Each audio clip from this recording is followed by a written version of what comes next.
All right, welcome to episode 63 of Seize the Moment podcast. And today we're joined by Dr. Alen Levinowitz. He's an author and associate professor of religion at James Madison University. His latest book is called Natural: How Faith in Nature's Goodness Leads to Harmful Fads, Unjust Laws, and Flawed Science. And also look out for his podcast, Shift, available at shiftpodcast.co. Welcome, Alen. Thanks for having me. Pleasure to be here. Yeah, we're so happy to have you. Mhm. And so I guess before we begin talking about the sort of scientific conception of what it means to be natural and unnatural, what sparked the book? Did you feel like there was something wrong with the popular conception of how we kind of view the words natural and unnatural? I did, absolutely. My first book, way back, gosh, 4 years ago, I don't know how long, was about food and how people's attitudes towards food today, even though they're cloaked in science, actually have a lot of resemblances with religious attitudes towards food. So food taboos, cleanliness, purity versus impurity. And as I was researching and writing that book, I talked to people about their dietary preferences. And again, the word natural would come up. And it didn't matter if I was talking to a vegan or I was talking to a carnivore, I was talking to someone who liked eating carbs, I was talking to someone who didn't like eating carbs. They would always bring in this idea of naturalness as a justification for how they were eating. And I started to think to myself, well, what does this word mean? You know, here's a person drinking a smoothie that they've processed in a processing machine. They're putting protein powder in, you know, the most unnatural things you could imagine. And I wondered why this word, this idea was so powerful. And as soon as I started thinking about it, I saw it everywhere, not just in food. I saw it when people would talk about sexual activity. I saw it when people would talk about economic systems. I saw it when people would talk about how to take care of their kids and what kind of stuff to put on their faces. You couldn't get away from it. And so I came to believe that people were using this idea without fully understanding what it meant to them. And yet it was so powerful. And so I wanted to investigate that, deconstruct that idea of naturalness, and just get people and myself thinking about the history of that word. What is nature? What is naturalness? And why it's so powerful when we're trying to justify something. Yeah, and why do we associate natural with good and unnatural with evil? Like, what's that about? Where does something like that come from? It's Right? something when I first started writing the book or researching the book, Mm. I went into it thinking I was going to be a tough debunker. This was going to be Richard Dawkins, but instead of religion, I was going to take on natural. And I was going to show people it was a meaningless term, yada, yada, yada. Not so, it turns out. I changed my mind as I was researching the book. And one of the ways that I did change my mind was about what you're talking about with regards to why we think of natural as good and unnatural as bad. And for me, it came down to the simple fact that nature is incredible. It's absolutely incredible. It is so far beyond anything humans can do or conceive of. Nature made everything that came before us. It made dinosaurs. It made oceans. It made mountains. And I hesitate to say it made, because nature is not an entity that wills things or doesn't will things, but it is a force or a set of forces that come together to create, miraculous stuff, for lack of a better word, really. So if you're religious or if you're not religious, it doesn't matter. Whatever nature is, whatever you associate it with, whether you think of it as secular or whether you think of it as some kind of outgrowth of a deity, it's incredible. It's responsible for life and beauty and butterflies and plants and waterfalls. And so it makes a lot of sense to look at the things that were created by that, which include us and include our lived being, and say to yourself, well, whatever that force made must be good. Right. That makes a lot of sense. I get that. The problem is that force also does a lot of terrible stuff. That's true. That's true. And it's weird. Would you consider, so technology comes from us, right? For instance, there's something I've thought about before, like ants make anthills, beavers make beaver dams, humans make technology, we make buildings, make all sorts of things, discoveries. And would you consider that natural because it comes from us, technically speaking, or is it not because we're just manipulating nature? I wouldn't consider that natural, and I'll tell you why. In a certain way, all definitions are arbitrary, and I understand that. And a lot of the more hardcore debunk nature people will say things like, we're all stardust, humans are animals, anything we make is natural, it's all natural, get out of here. I don't agree with that, for the same reason that we don't look at animals and say that an animal is evil or an animal is good. We don't look at a dog and say that dog made a bad decision. We distinguish in certain ways, and whether that makes sense or not is a different conversation. I think it does, but we distinguish humans from other creatures. A part of that is the idea of humans having free will. And so for my purposes, and I think for the purposes of most people, a rough and ready definition of natural is that which has not been willed by humans. Mm-hmm. And unnatural is that which has been willed by humans. So if you think about humans themselves can do natural things, our instincts, our biology, the things that we don't choose, the things that we don't will or design, those are natural. And to the extent that things that we design or will are different from the things that emerge spontaneously out of the creative forces of nature, I think there's a reasonable distinction to be made there. After all, if you don't distinguish between what's natural and what's unnatural, then how does a conservationist distinguish between New York City and Yellowstone Park? Right. There's no difference. That concept, it makes no sense. There's no difference between anything. Why would you save nature? There's no thing to save if there is no difference between what's natural and what's unnatural. So to me, that spectrum of more or less natural, starting, the most natural thing is stuff that was around before humans existed, or things that humans have never touched. And the least natural things are the things that owe every feature of their organization to the will of human beings. That's how I understand the distinction. I think it honestly makes a lot of sense. I remember reading in your book, in relation to the birthing process for women, whether it's a natural birth or, let's say, cesarean, or if they undergo epidural or something like that. Why do you think there's a resistance to more modern methods to giving birth? Do you think it has to do with just people not appreciating newer technologies? Is it that they just value what's ancient and what's traditional, and they just feel safer with that sort of idea? What do you think is going on? It's a combination of all of those ideas that you mentioned.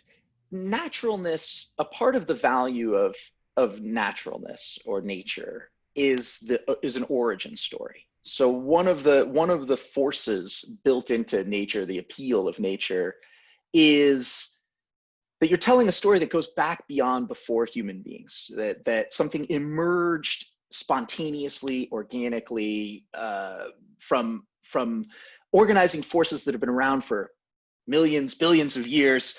That's incredibly magical and special. And part of what's going on with natural birth is a desire at this very important moment in your life, when the person giving birth becomes very biological. I mean, it's really extraordinary for anyone who's had a child, or for anyone whose wife has had a child like mine. It's incredible. It's totally bonkers. There is a human being being made inside of another human being. I mean, it's absolutely extraordinary. And you're really in touch with just how miraculous pure natural biology can be. And so I really do understand the desire to tap into this origin story that goes back hundreds of thousands of years of humans giving birth. There's also the other aspect of what you said, which is that for many people who romanticize natural birth, they are able to do it precisely because of all the unnatural technology that we have that has made childbirth safe. So it's great to have a natural birth if there's a hospital a couple of blocks away. It's great to have a natural birth in part because you don't know anyone who has died in childbirth, or hopefully you don't know many people, because maternal mortality is extraordinarily low and infant mortality is extraordinarily low compared to what it would have been 10,000 years ago.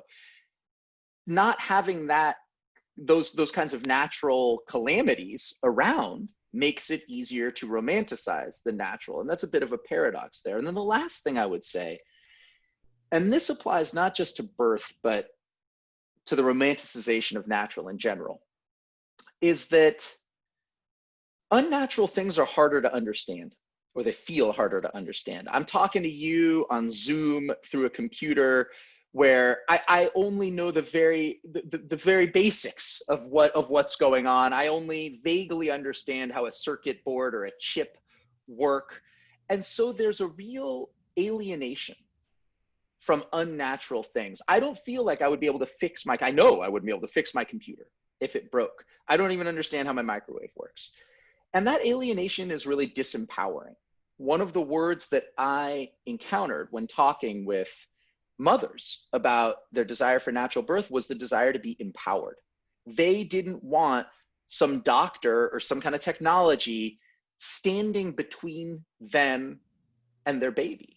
And so naturalness provides a sense of empowerment, that there isn't another human being or a kind of opaque technology between you and whatever it is that you're doing, whether it's giving birth or fishing or sailing, whatever it happens to be. So I think that's another really important factor.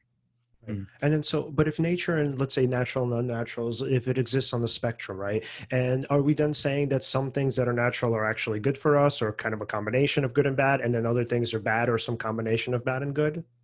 Yeah, there are natural things that are great. There are unnatural things that are terrible.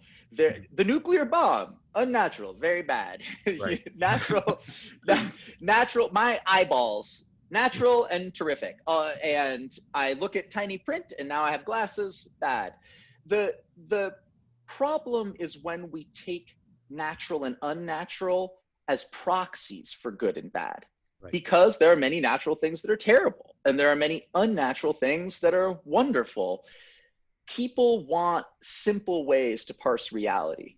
They want easy binaries to divide the world into, and the natural unnatural binary is one that, not to put too fine a point on it, comes naturally. And that's a problem because the world does not divide up that way, and natural and unnatural are not proxies for good and bad. And in order to make good decisions, personal decisions, good decisions for the planet, good decisions for our families, it's essential to have an awareness of what it is that we value when we value what's natural, and why that doesn't always line up with other things we value, like health or freedom or beauty or whatever it happens to be. Right. Yeah, it's terribly complicated and it's very nuanced, and it's very important that we actually embrace the nuance as opposed to wanting those simple answers. Like it's either black or white, or you'll have some sort of cognitive distortion. I think, did you want to speak on that? Yeah, so in terms of cognitive distortions, right? Black and white thinking, right? Things are either good or bad, right or wrong, yes or no, all of that, right?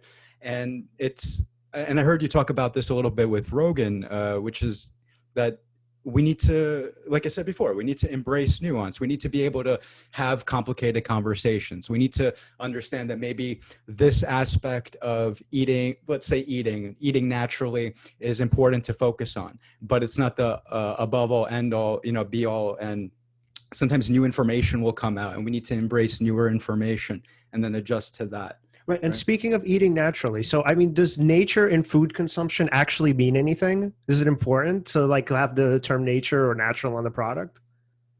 I think it is. And I used to be very well, I don't know about, okay, I want to move back a little bit from that. I don't know about the way in which natural works as branding. That is easily manipulated. It is a vague and meaningless term when we slap it on food. I think it needs to be regulated if it's going to go on food. Otherwise, you're just essentially lying to consumers. You put a picture of a barn, you put natural, that's not what it looks like. And it's funny, I don't know if I've talked about this before, but I go to these farmers in Manitoba, and I was in Canada, and they were asking me, they're saying, look, everyone gets so mad when they see what our farms actually look like. They have these big combines, there's a computer screen in them. So people always think we've got these tiny tractors. No, of course, that hasn't been around for decades.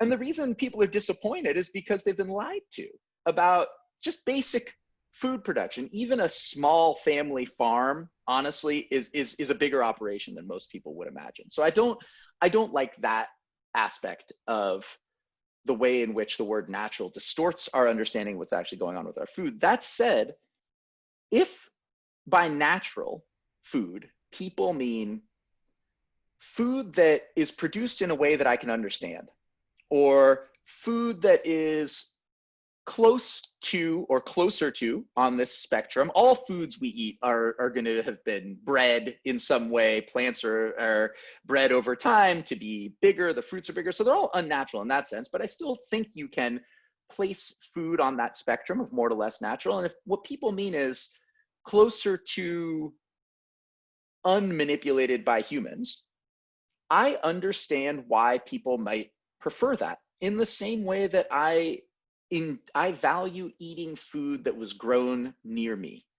Not because it's healthier, not because necessarily, not because it's better for the economy, not because it's more sustainable. I value food that was grown near me because I think it's cool to be able to talk to the person that made my food. That's just intrinsically valuable. What a fun thing. Hey man, loved your eggs. Cool. Want to buy some more eggs? Yeah, I do. That's just a fun experience. It makes me feel closer to the ritual of eating, in the same way that it's just fun to know that something has been in your community for a long time. It's valuable in the way a historical landmark is valuable. So in that sense, I really do get why people value naturalness. It's why I grow my own tomatoes.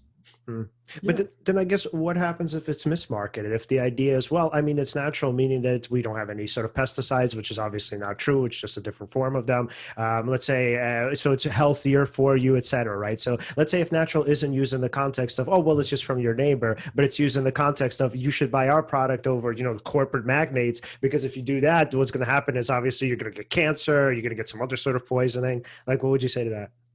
I'd say that sucks. Yeah. I don't like that. I don't like it when people use simple concepts to lie about the relative benefits of a product, or to obscure the complexities that go into deciding whether a product is good or not. And I'm not saying that everyone that uses that word natural is consciously lying or trying to deceive, but when you market with myths, you are always going to be deceiving, in the sense that myths always flatten out complexities in ways that are not helpful. So instead, I think I happen to be, at least with food, and it's again complicated because we live in these binaries, right? There's libertarians, or there's people that like big government, which is a silly way to think about it. I think if only we could let go of that, and then you could say things like, well, I'm in favor of lots of regulation here, and I'm in favor of very little regulation here. When it comes to how food is produced and marketed, I think regulation in many cases is a helpful thing. I want there to be regulation of the safety of my food and the pesticides that are put on it, and the working conditions for the people that are involved. And you can't, the word natural on a package doesn't replace overseeing and regulating the conditions that people are picking your crops under. That you just can't replace that. If there's pesticides being sprayed all over those people, then that's the bad thing. And it's not about it being natural or unnatural. It's about making sure that those workers' health is insured by the company, and punishing that company when they don't. Oh, can you speak a little bit more on that? Like, why is it that when we talk about pesticides, that's actually more important than the health of the food? Well, it's not that it's more important. It's that there's lots of different ways in which food can be good. Right. Food can be good for your health. Food can be produced in a way that doesn't harm the workers. Mm-hmm. Yeah. Food can be produced in a way that conserves land area. Food can be produced in a way that is good for the environment. And unfortunately, because God is not in charge of the rules, all of those things aren't the same. Sometimes food that is produced in a way that is going to be better for workers might actually be more expensive. Mm-hmm. And it might be worse for the environment, or it might be worse for your health. And the food that's best for your health might be worse for the environment. These values don't easily line up. And the more conscious we are of the fact that they don't line up, and the more we refuse to try to force them to line up, I think the better solutions we're going to get to the problems that we face, ranging from conserving the environment to respecting workers' rights to eating more healthfully, all of which are important. Mm-hmm. Right, and taking diet specifically, not everyone does well with the same diet, right? Even if, let's say, somebody was touting, I don't know, the paleo diet as as that's the greatest diet, let's say. Maybe it works for one person. They, their body resonates well with it. They feel very healthy. It nourishes them. Another person might say, a vegan diet works the best for me. Or another person might try carnivore diet or something like that. And then you might get into a more nuanced conversation about the carnivore diet. Somebody might say, well, where do you get your meat from, right? Is it ethically sourced meat? Is it the stuff you buy from the grocery store with all the hormones and factory farmed and all of that? And it starts to get very complicated, and you have to do your due diligence, at least in terms of food, right? And even be careful, because there's so much shit online about, sort of research, quote unquote, that isn't actual research. Sure. And there's quality of life to think about as well. One of the things that has come to frustrate me a little bit in discussions of which diet is best is the way in which non-quantifiable factors seem to drop out of the conversation. So one thing that's important is your culture. What does your culture eat? That's a very important question. You can't just march into Argentina and talk about, Argentinians are going to have a very different attitude towards veganism than Chinese, certain areas of China, right? If you've got people who are used to Buddhist monks and ways of eating that are fully vegetarian, and you've got another country that their singular pride is their beef production, that's a factor too. And that has nothing to do with health or the environment. That's about the value of culture and tradition. Or say your grandma has dishes that she makes Thanksgiving, and you decide you're going to be vegetarian, and you show up and you piss her off because she made turkey for you. It sounds silly, but when it's actually really important. That kind of thing can really hurt people. And when we are rigidly pure about the lines that we draw, you become so stiff that you break. And that's, to me, I understand why purity and hard and fast rules are attractive. They're easier to follow. Well, if I eat my grandma's turkey, can I eat my friend's turkey? And then all of a sudden I'm just eating turkey all the time. But we need to be more flexible, I think. Or it's helpful, at least I can't say we. It helps me to be flexible. And it's also important to acknowledge enjoyment as a factor in food, just pleasure, or being able to socialize with friends, the ability to go over to someone's house and not be afraid that they're going to serve you something you can't eat is in itself something valuable that you have to weigh against other features of your diet. Yeah, absolutely. And so in writing the book, what did you want the public to know most about bad science? What I'd actually like the public to understand is that science in many ways is about uncertainty. There's a great part in a classic book by Carl Sagan called The Demon Haunted World, where he emphasizes the way in which scientific studies come with uncertainty bars or error bars. And there are different ways to understand those bars, but what he's trying to say, he's using them as a metaphor. What he's trying to say is, in science, we ought to be humble. We acknowledge that there's error built into measurements.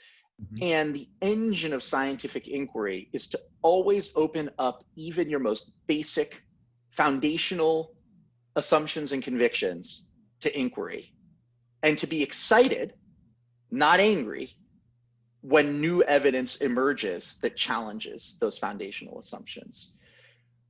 The natural unnatural binary, when you force that onto the world, works against that understanding of science. it is something that does not allow for flexibility. It does not allow you to question your basic assumptions, because your basic assumption starts with the idea that natural is good and unnatural is bad.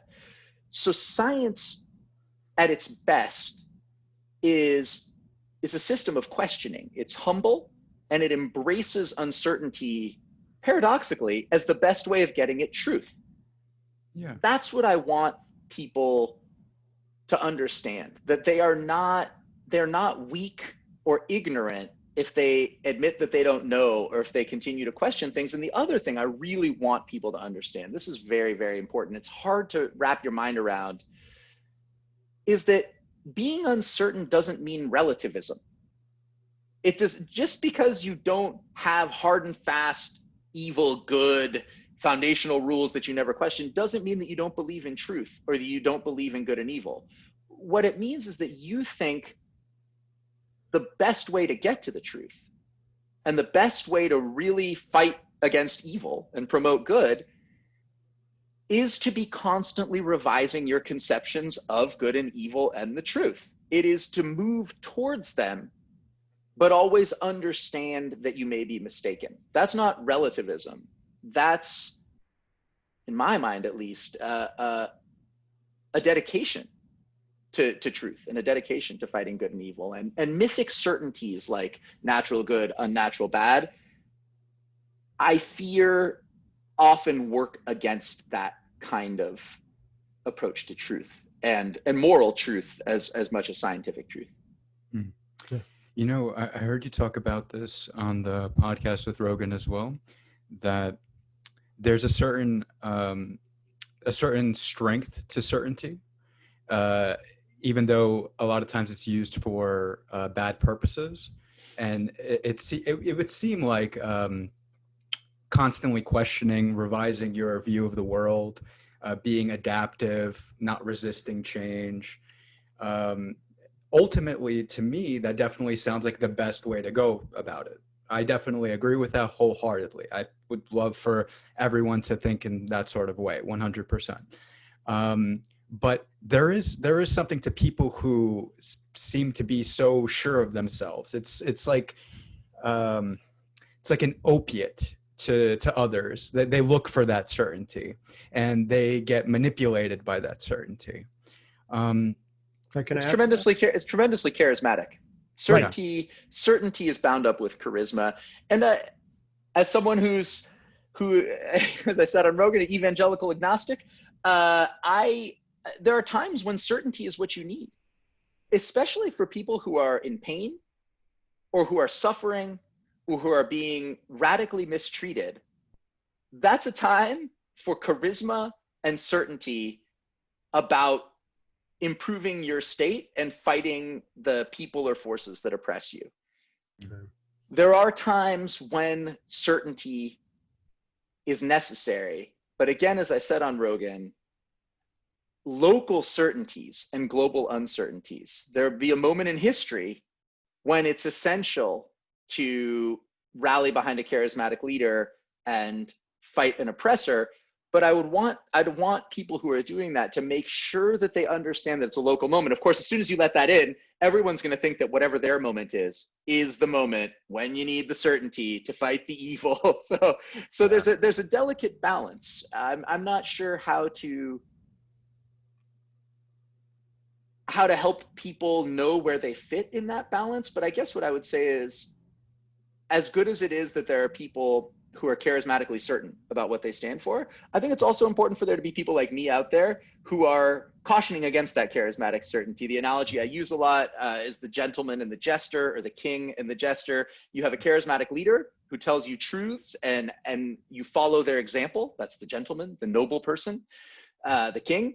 But you also need jesters out there to mock them and make sure that you question what they stand for, that people don't always just mindlessly follow the king or the gentleman, because if you don't have that jester, then certainty turns into tyranny. Oh, I love that. And yeah, wow, yeah, I Alan love. Watts talks about Yeah. that too. Yeah. Yeah. And so what's so cool about that is we could even add in, or kind of in addition to that sort of thinking, we could talk about even Danny Kahneman and the way he kind of frames system one, which is the intuition, right? And system two thinking, which is the more rational side. So what he would say and what he would argue is essentially that in kind of on our downtimes, right? When we have the time to sort of think through our problems, right? We can kind of look back on history and learn from it and say, well, okay, here's sort of, this is what happened, right? This was the scenario. Here was the sort of bad reasoning involved, maybe black and white thinking, jumping to conclusions, whatever. Let's say here's where good decisions were made and it worked out. Here's where bad decisions were made and it didn't. And then you can kind of reason through it and say to yourself, okay, so if I'm ever, or if we collectively are in this scenario again, this is how we're going to resolve it. So what's cool about that is sometimes you can prepare for these situations, and obviously sometimes you can't. Mm-hmm. And so an example that he uses is like in the emergency room. So if you're kind of like a doctor, obviously you're prepared, with medical school, obviously, and you're going to make certain decisions. And in a sense, you are kind of like a tyrant, but you're sort of a benevolent tyrant in that aspect, which is a good thing, obviously. But then there are other aspects or other kind of forms of, I guess, other scenarios where that's not the case, where obviously with like Donald Trump. And so I guess the question would be, how do we get people, especially I guess in the more rural areas, who are obviously more afraid? Because I mean, jobs there are kind of like really bad, or the sort of job market there is pretty low. And then, as obviously as we see now, there's a sort of health crisis there. And so how do we get them, I guess? And I'm just kind of even like just speaking kind of out loud. It's a hard question to answer, but I mean, the question is, how do we sort of get them to engage in system two thinking and to sort of accept that, look, you made these decisions because you were afraid. You had a demagogue who was pretty much playing into those fears. It's okay that you made this decision or these decisions because we understand the context, but now we kind of have to help you to move forward and to acknowledge those mistakes and to say, okay, how do we make better decisions in the future? Well, it's a big question. I mean, one thing I'm not as sure. I'm not as sure that I'm immune from the kinds of mistakes, cognitive mistakes. I think. Let's see. How do I put this? I, I wouldn't. I don't know. I'm personally uncomfortable labeling certain. I don't know who's wise and who isn't, I guess is what I would say. And everyone has certain kinds of wisdom and certain kinds of blind spots that are easily exploited.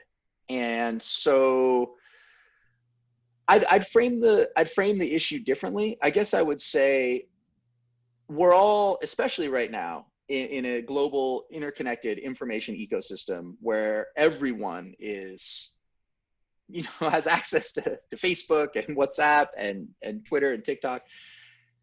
I'd say that what concerns me most, I wouldn't make it about how can I help other people do this so much as how can I improve the information ecosystem that we're all living in. And one of the things I think that I can do is I cannot put binaries and myths into that system unless I've thought extremely hard about that binary or that myth, and I've thought extremely hard about that specific moment that I'm putting it into the system, and I've decided that this is a really important time to put it into the system. And I think we can not be assholes, frankly, to each other online unless I've thought really hard about that particular moment. Somebody's being atrocious online. I've seen them do it many times. They're attacking someone. I say, look, this is a time where I really need to step in and call this person out. We have collectively the power to shape the information that reaches everybody. I mean, it's a really extraordinary thing. It's democratized in a way that food is not democratized, for example. So I don't think regulating information is a great way to improve the quality of our information, in the way that, for example, having the FDA step in and check out a factory is actually a pretty good way to make sure that the meat isn't going to make you sick. Right. But it's different with information, and it's different with the ways in which we think. The ways in which we think are now a product, a sort of emergent property of a complex system.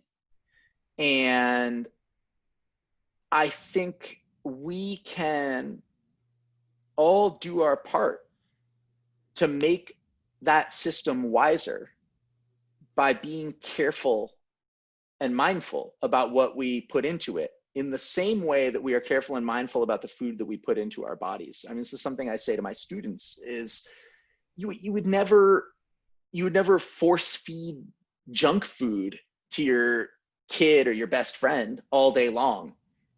But when it comes to our collective information ecosystem, I think not anybody's fault. I mean, I do the same thing. You know, it takes a lot for me to realize I'm doing this. We just shovel garbage into it all day long. And I don't mean garbage in terms of kitten videos. Kitten videos are kind of great. You know, they're nice. I mean, you don't want to watch kitten videos all day long, but I think the really dangerous stuff isn't the kitten videos. The really dangerous stuff is the stuff that reinforces easy mythic binaries about the world and slots people into villain or hero and is cruel or unkind. So that's what I would say. I would say that the way that we can all improve how we think is by being mindful about our individual contributions to the complex system out of which, for better or for worse, our individual and collective thinking emerges. Interesting. A long answer, but that's. No, I'm with you. Yeah. Do you think it's a matter of influence via, let's say, conversations like these, or when you're with your students, just making those impacts as much as possible, and then, you know, hopefully that has sort of a rippling effect, or not hope, but, you know, tick away at it, you know, with time. Because, for example, a platform like, let's say, Rogan's, right, who has as many people that he's influencing, hundreds of millions of people, right? That's unprecedented considering the level of thought that from time to time gets espoused on it, right? So it's actually very interesting, and the fact that people have attention spans longer than we once thought. We used to think everything had to be sound bites, and nobody could sit down for an hour or two or three, you know, and listen to these long form conversations and get value from it. I feel like something's going on right now, which is fascinating. Length is definitely one feature of so shorter tends to be simpler just because of, you know, information constraints. But you can also have a book that's or a 5-hour rant. You know, there's totalitarian dictators. If you listen to their speeches, I mean, they just go on forever. Or a Ben Shapiro.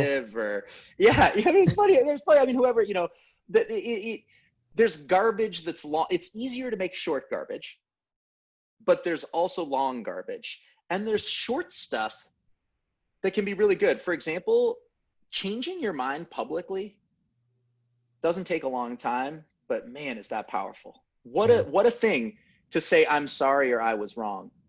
2 words, 3 words that are not junk information. They put into this collective system the possibility and the value of change.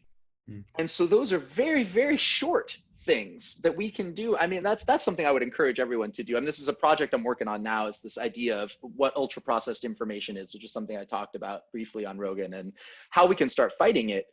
And one of the things we can do is, you can say to yourself, have I ever admitted in an online conversation that I was wrong? Right.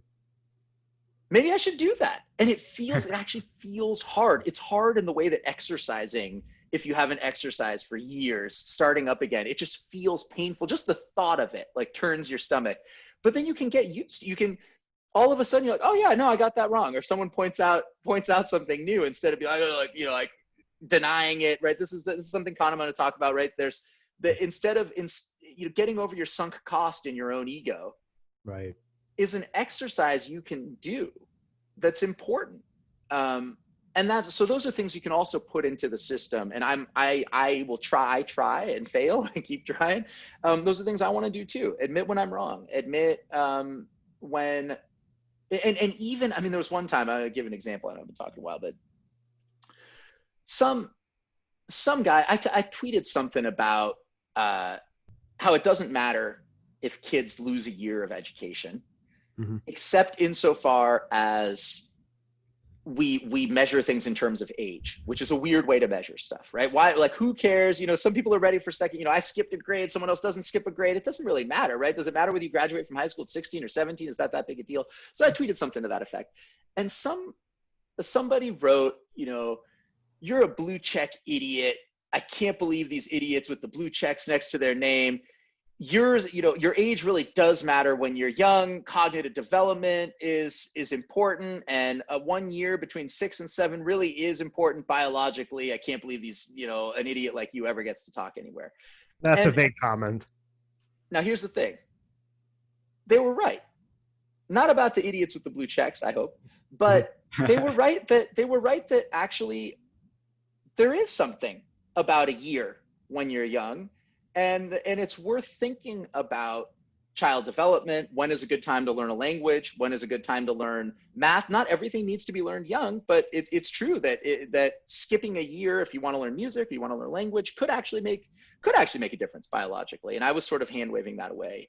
And it was this moment where I was like, oh my God, I hate like this. I was so mad, you know, in the way that you're mad about internet people. And I was just like, look, that was a good point. And it took a lot. It took a lot, but I feel I'm proud of it. I'm proud I did that, and I feel like I put some good like vibes into the world that were helpful, and it made me feel better. It developed a kind of spiritual muscle in me that's shrunken and shriveled and atrophied, but I think needs to grow and get stronger. But also in your defense, I mean, I would have responded the same way, because that's not the way you make a comment. If you want to sort of, you know, because a lot of these people on Twitter, as I'm sure you know, I mean, I'm sure you get this a lot, obviously, because you do have a blue check and, you know, you're really active on it. They pretty much, it's a fight. It's a battle. It's like, there's no dialectic there. There's pretty much, they want to sort of I didn't just say it was a good point. I said that was a good point. Not the part where you were a dick to me, but the part about the biology of children. But I did that. I mean, I said it again. So you're right. And I actually did want to call that out, but I calmed myself down. I was like, how can I best contribute to this conversation? Well, I want to point out that it's not cool to attack people, but they did make a good point. How can I do that in a way that, I don't know, there's this bookmark somewhere. I don't know. It's like Thomas Jefferson's 10 rules. I don't know where it is. One of his rules is like count to 10. Like if you're angry, count to 10 before you say something. If you're very angry, count to 100. This is a pretty good rule, you know, maybe increase the numbers, but yeah, so you're right. That's not the way to respond. But I really do try on Twitter when unless someone's a professional troll, because I think those people are really dangerous and bad.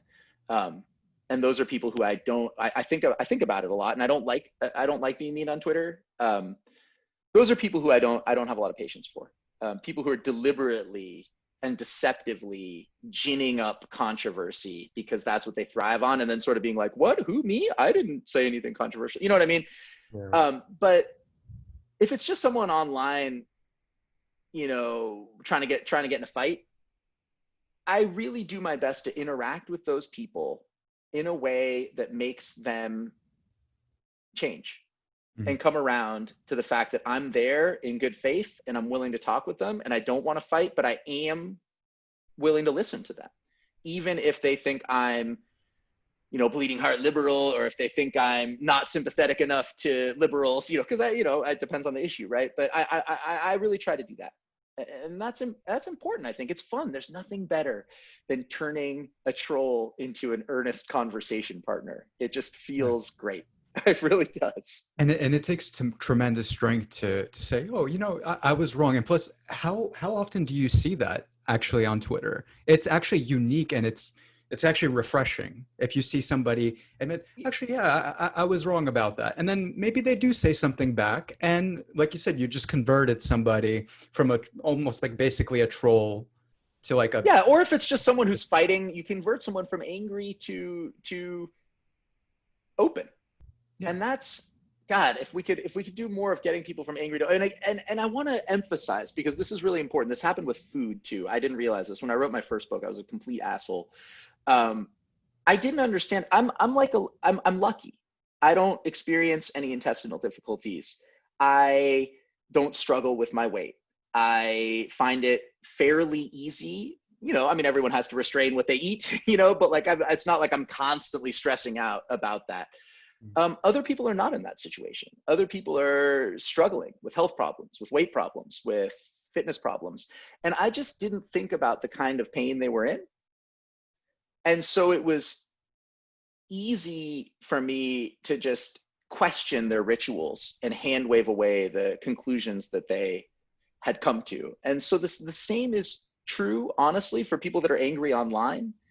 I think often that anger comes out of pain or insecurity. I can't tell you how many people, the blue check guy, for example, maybe he had some terrible professor who was extremely cocky and said something to him like, you're never going to make it you're never going to make it in academia. You might as well just find a trade or something. I don't know, some horrible person. People say stuff like that all the time. It's crazy. Maybe he was yelling at that professor through me. I don't know. And so I really try to keep that in mind when people are yelling or punching, is there's a lot of pain in the world. And it's easy for me not to yell or punch because I'm that pain's not being inflicted on me. Yeah, and often the personalization is one of those cognitive distortions where we sort of take something personally from a person that doesn't necessarily know us. Yeah, absolutely. Absolutely. Yeah. And I would say just from a clinical perspective, like what I find in therapy sessions is that essentially the two kind of main facets, for me at least, of therapy are, number one, being able to admit your mistake, because what that does is it makes it easier for that, the next person, your client, to say the same. And then the other thing is to be able to say, like, dude, it's okay that you made a mistake. It's not the end of the world. I don't think any less of you. The world probably wouldn't think any less of you. And I think those two simple things are so important, because sometimes what we do is, in therapy and other sort of academic disciplines, we sort of sometimes also overcomplicate things too. And so sometimes, in my opinion, modeling in itself is not usually, but sometimes at least enough to get the person to see that, oh, if this person can do it and I really value him, then I might be able to do that too. There's a bit of a problem that goes back to something you guys were saying earlier about the charisma of certainty. And this was something where I just disagreed with Rogan, frankly. And I think he's wrong. He has risen to where he is, in part, my opinion, at least, about him. I don't know him too much as a person, but I got to hang out with him and talk with him. And he seems like a genuine guy. People may disagree with him about stuff, but he really does seem like a nice guy, a genuine guy. I think he cares about being honest. And so it's easy, if you have become as successful as he is, to think that being that way is the way to be successful. And that if you're not that way, you will fail, because he's got survivorship bias, right? He has made it to the absolute top. So everyone who's not being honest around him is going to be less successful than he is, just because everyone is less successful than he is. But the truth is, you can make it to the top by never admitting you're wrong. You can make it to the top by being cruel to people all the time. And in fact, it looks to me, unfortunately, like those are more effective ways of quickly rising according to the criteria that people value, financial criteria or followers. And so that's problematic. One of the things we can also do as participants in this information ecosystem is to actively choose people who are humble as the people that we follow and the people we support, and to not always reward the charisma of certainty. That's difficult. We see it in politics all the time, where a politician who admits they were wrong or they changed their mind is frequently accused of being weak, which is crazy if you think about that. They don't pick a side, right? Yeah, they don't pick a side. Now, I understand we don't want politicians to just change their mind based on whatever they think there is going to get them votes. But that's a different thing from a politician changing their mind because they've grown as a human being. And we really need to make room for those kinds of virtues in our choices of the people that we look up to.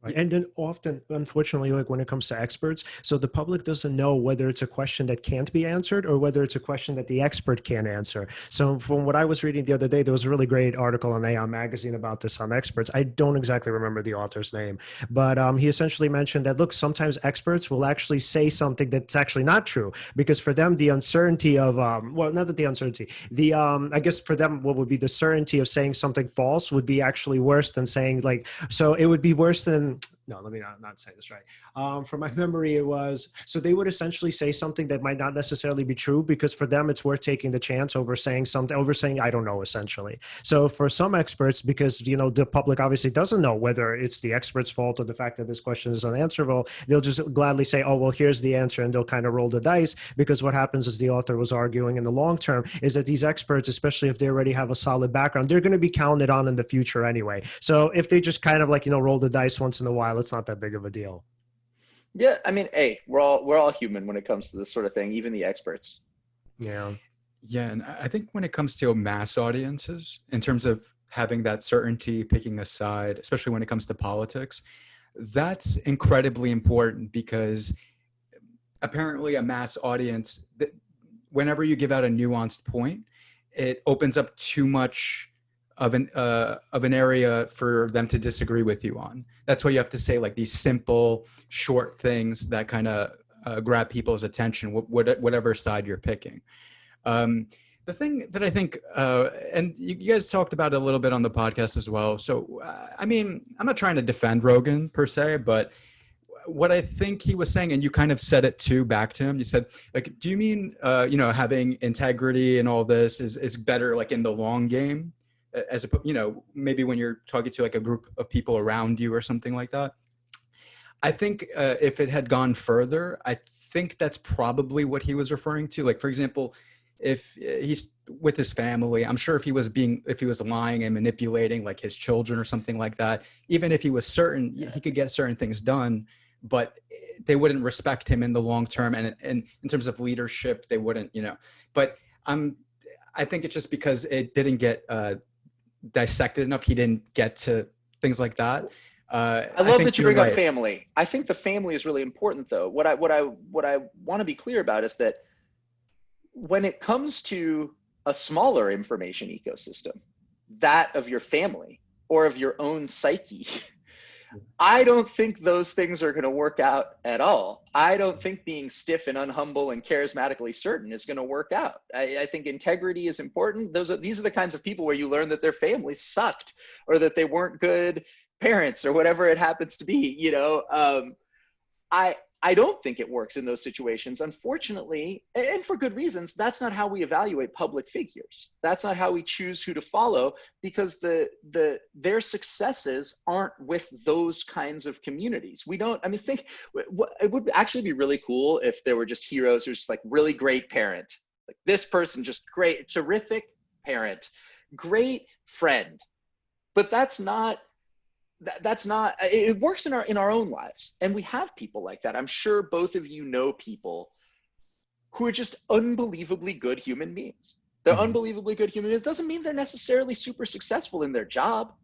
It doesn't mean even that they're necessarily super happy, although I like to believe that they go together. We know those people. Those just aren't the people that command enormous power politically. That's not how you get there. And a part of that, and this goes back to the pain thing, is that people feel powerless. I think, generally speaking, we're all very tiny. The world is very big. And so we want a champion. We want someone who we feel is fighting for us and is strong and is stable. I get that. It just makes me sad. I mean, a good example of this person, you know, someone I would pick out, and I don't like picking on people generally, but I think this guy deserves to be picked on a little, is Nassim Taleb, who has an enormous following of people. He's a very smart guy, says very smart things, wrote Black Swan, lots of interesting things about statistics. He's an asshole. He never admits he's wrong. He's out there brawling because he wants to. He's not respectful of his interlocutors. And that has brought him a certain kind of success. I think it has attracted followers to him. It makes it fun to watch him in certain ways, and fun to watch conversations that he has. But for me, at least, this is just a terrible example to set. It's a terrible kind of vibe to send into our information ecosystem. If he's saying smart things, there are better, kinder ways to say them. And, you know, for a guy who wants to create systems that are resilient and not fragile, his own stiffness of attitude, it seems to me, works against the values that he seems to be cultivating when it comes to governance or economic systems. Yeah. And FYI, this guy is probably one of the most self-actualized people I've ever met. Who, me? Yeah. Oh, thank you. So see, that's the humility right there. So Yeah, well, that's, yeah. and friendship too. It's an important thing. The ability to say that someone else is self-actualized is itself a form of self-actualization. Yeah, absolutely.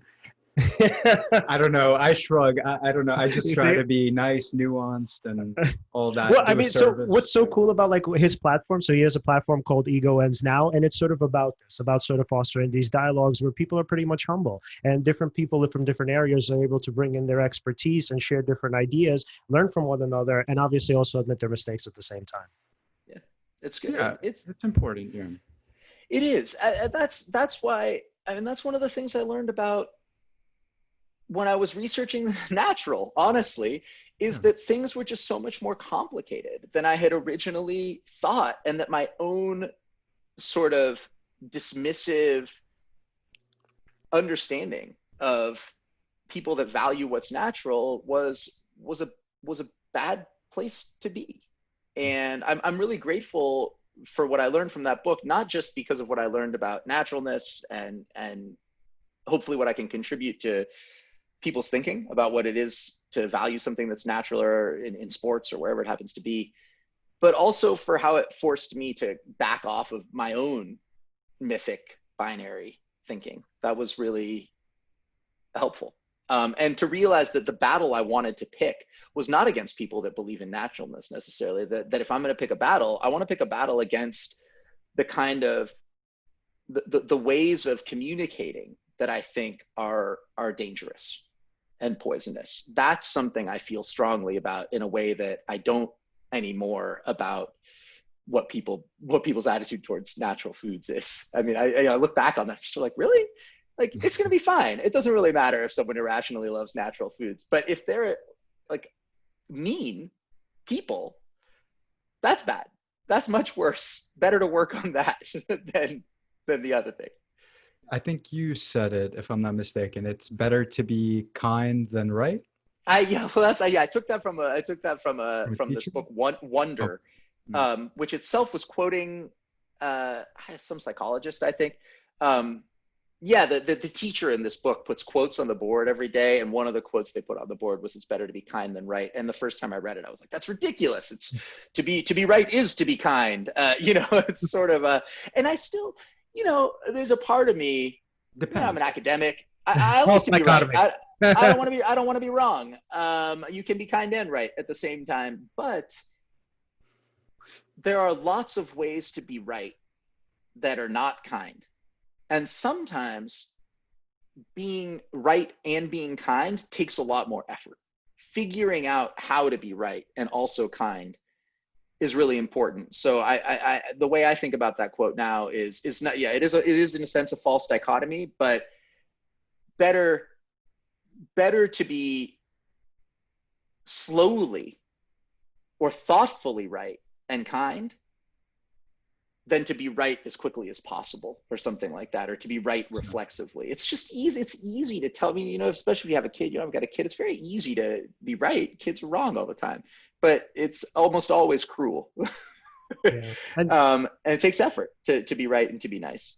Yeah, and there's this great story that I use from Danny Kahneman, essentially, where he tells his students, he says, look, don't try to be smart and don't try to prove how smart you are by telling me how wrong your other classmate is, but tell me how right he is. So what he talks about, kind of going back to the idea of dialectic, is when we're arguing, what we're looking for is what's right about the other person's argument. Obviously, you can do both, and I mean, that's sort of like the pinnacle. You would try to do both, but the idea is we're all too quick to sort of point out what's wrong. So like just a quick example, a friend of mine, so she's an intellectual, an academic, so she did she did a talk recently, and she said something along the lines of, well, humans are not animals, which is obviously for the most part true, but of course some asshole in the crowd was like, oh, excuse me, like, how did you get your credentials? Humans are animals. And it's like, dude, like, really, this is not, what is the point of that? You didn't need to say that. Like, she understands that. She was making a point that had nothing, well, not nothing, but wasn't as relevant to your statement as you think it is. But there are always going to be people who kind of want to show the other person up and say, oh, well, let me find what's wrong about it. So I really like the idea of dialectic, of first looking for what's right about the argument and sort of like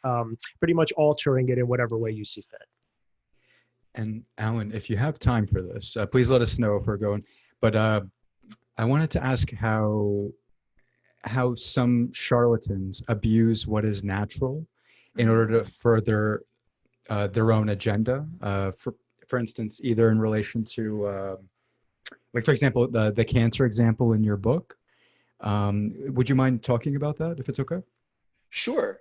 Naturalness, like any quasi-theological term, has a lot of power. And I can't speak to the motivations of a specific charlatan. Sometimes charlatans, I think, set out deliberately to deceive.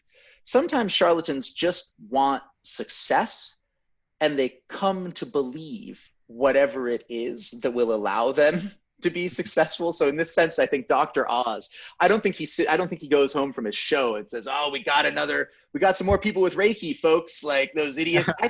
I think he just wants people to like him, and he wants to be open-minded. And so he just sort of came to believe whatever was most useful for his purposes. Either way, the invoking what's natural allows people to sidestep science, for example. So you don't need scientific justifications of whatever it is that you're doing if you just attribute it to naturalness. If it comes to curing cancer, you can say, well, this is natural, ergo it's better. You don't have to show people evidence for it. And you tap into people's alienation from nature, especially when they're sick.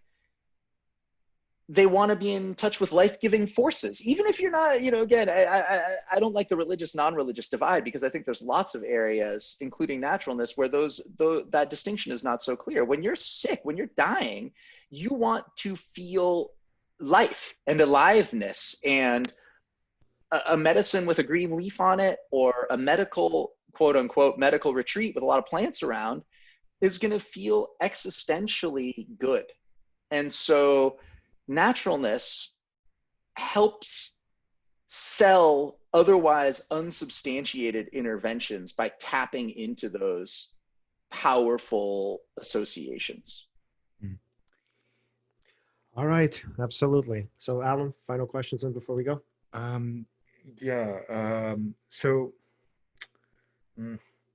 All right, scratch it. Let's yeah, I'll ask this instead. If we wanted to follow you on social media, or if we wanted to find the book or follow your new podcast, how could we find you? So podcast is on hold, although I appreciate your plugging it. Unfortunately, we haven't had enough time to get it together, even though we did have an episode out there. But for social media, at Alen Levinovitz, it's just my name. I'm on Twitter a lot. My book is available basically any online bookseller, natural. And I think what I like about the book, obviously I wrote it, so I like the book, but you're a fan. Yes. Each of the chapters addresses a different topic. So if there's something that you're not particularly interested in, you can just skip to the next chapter. And if there's something you're very interested in, that chapter will speak to you. So if you're interested in sports, there's a sports chapter. If you're interested in economics, there's an economics chapter. So I hope in that way the book is accessible and has something for everyone. Awesome. Thank you so much for coming on. This was so much. enlightening, man. It was a great interview. I really appreciate it. Wish you guys all the best. Absolutely. You too. Take care. Talk soon. All right. Take it easy. Bye. All right. That was awesome. That was a really good episode. Yeah. So if you guys want to follow us at Seize the Moment Podcast on Facebook and on Instagram, and at Seize_podcast on Twitter. Like, subscribe, hit the bell on YouTube. And then also you can find us at the O4L Online Network at O4LOnlineNetwork.com, on top on the STM podcast section on the left side. And then also check out our guy Vegas Media Designs on Instagram. He takes care of all of our awesome artwork. And then also be on the lookout for a future podcast called Heart of the Outlaw. That's going to be with our guy Andy O4L. So he's going to have a lot of different interviews with different hip hop artists. And I'm assuming they're going to be sort of other people on the platform too. I can't say for sure, but yeah, be on the lookout for that. All right, guys. Thanks so much for watching, and see you guys next time.